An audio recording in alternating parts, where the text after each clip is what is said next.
आजकल धूल से एलर्जी या डस्ट से एलर्जी पेशेंट्स में बहुत ज़्यादा देखने को मिल रही है, जिसके कारण पेशेंट का कई बार नाक बंद हो जाता है, कई बार लगातार छींकें आती हैं या फिर पेशेंट को गले में खराश महसूस होती है। तो इस कंडीशन को बोलते हैं एलर्जिक राइनाइटिस या कुछ पेशेंट्स में ये साइनोसाइटिस के साथ में भी देखने को मिलता है। ऐसे में नेजल टोन ओरल ड्रॉप्स दी जाती है। मेडिसिन होम्योपैथी फार्मा कंपनी बनाती है। बहुत इफेक्टिव रिजल्ट्स इसके मिलते हैं। इस वीडियो में हम चर्चा करेंगे कि इसमें कौन सी होम्योपैथी दवाइयाँ डली हैं और किन लक्षणों में ये इफेक्टिव रहती है, कैसे इसको लेना चाहिए, क्या इसके कुछ साइड इफेक्ट्स हैं। जानने के लिए वीडियो पूरा देखें। अगर आप हमारे चैनल पर नए हैं तो चैनल को सब्सक्राइब कर लें। बहुत पेशेंट्स में देखने को मिलता है कि एलर्जी की शिकायत है, कई पेशेंट में फ्लू की शिकायत देखने को मिलती है, कुछ पेशेंट में बार बार कॉमन कोल्ड होता रहता है।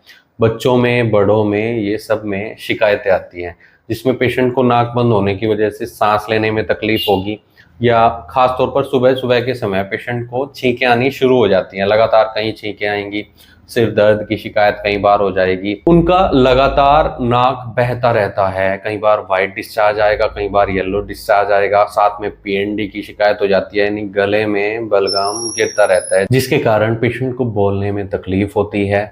नेजल कॉन्जेशन की कई पेशेंट में शिकायत देखने को मिलती है, नाक में कॉन्जेशन होगी और गले में खराश देखने को मिलेगी, सेंसेशन होगी। कुछ पेशेंट में वाटरी आईज की शिकायत देखने को मिलती है, आंखों से पानी आता है, एलर्जी बहुत ज़्यादा हो जाती है।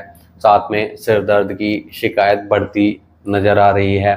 और ये आमतौर पर देखने को मिलता है कि जहाँ पर सीजनल एलर्जी ज़्यादा होती है, ऐसे पेशेंट जिनके आसपास फसल होती है या कुछ पेड़ पौधे बहुत ज़्यादा होते हैं, सीजनल एलर्जी उनमें ज़्यादा देखने को मिलेगी जब वो फसल उठेगी।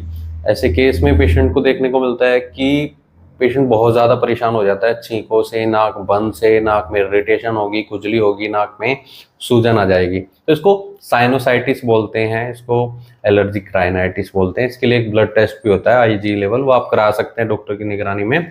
अगर इसमें मैं होम्योपैथी दवाइयों की बात करूँ तो कई दवाइयों का एक कॉम्बिनेशन है।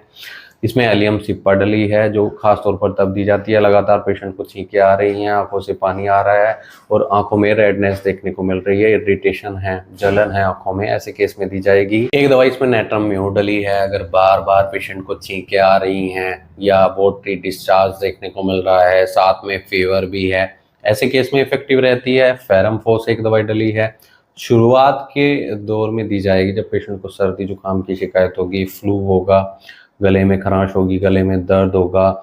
ये बच्चों में ज़्यादा इफेक्टिव रहती है और बड़ों में भी दी जा सकती है। एक दवाई इसमें काली म्यूर है। अगर पेशेंट का नाक बंद हो जाता है, सांस लेने में तकलीफ होती है, नाक में सूजन आ जाती है, कई पेशेंट में साइनोसाइटिस की शिकायत होती है, कई पेशेंट में नेजल पोलिप्स हो जाते हैं या कुछ केस में एलर्जिक राइनाइटिस की शिकायत भी देखने को मिलती है।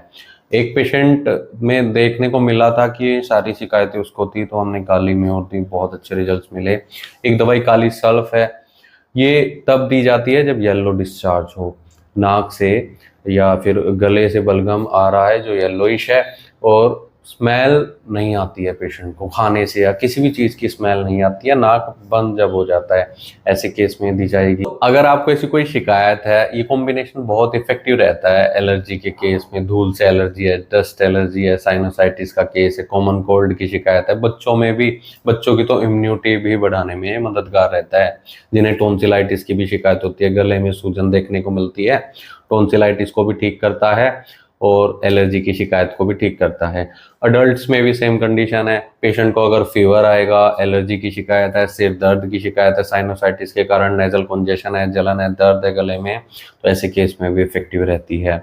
डॉक्टर की निगरानी में वैसे तो लेनी चाहिए ओरल ड्रॉप्स। कोई भी होम्योपैथी मेडिसिन अगर आप लेना चाहते हैं, एक्यूट केस है, क्रोनिक केस है, तो एक बार अपने डॉक्टर से सलाह जरूर ले लें कि क्या ये मेडिसिन आपके लिए सूटेबल है, क्योंकि सेम सिम्टम्स कुछ और दवाइयों के भी होते हैं, यानी इन्हीं सिम्टम्स में कुछ और दवाइयाँ भी दी जाएंगी। वो डॉक्टर का काम है कि आपको कौन सी मेडिसिन सूटेबल रहेगी और सही डोज उसके लिए आपकी क्या सूटेबल होगी। कुछ बच्चों में या बड़ों में 5 बूंदें भी दी जाती हैं और कुछ में 10 बूंदें भी दी जाती हैं, तो डॉक्टर केस टेकिंग करने के बाद ही डिसाइड कर पाएंगे कि आपको क्या मेडिसिन सुटेबल रहेगी और उसकी सही डोज क्या होगी। इसके लिए आप हमसे संपर्क कर सकते हैं, दिए गए व्हाट्सएप नंबर पर संपर्क कर इलाज या सलाह ले सकते हैं। वीडियो देखने के लिए धन्यवाद। चैनल को सब्सक्राइब करें और कमेंट सेक्शन में जरूर बताएं कि हमारी वीडियोस आपको कैसी लगती हैं। Thank you.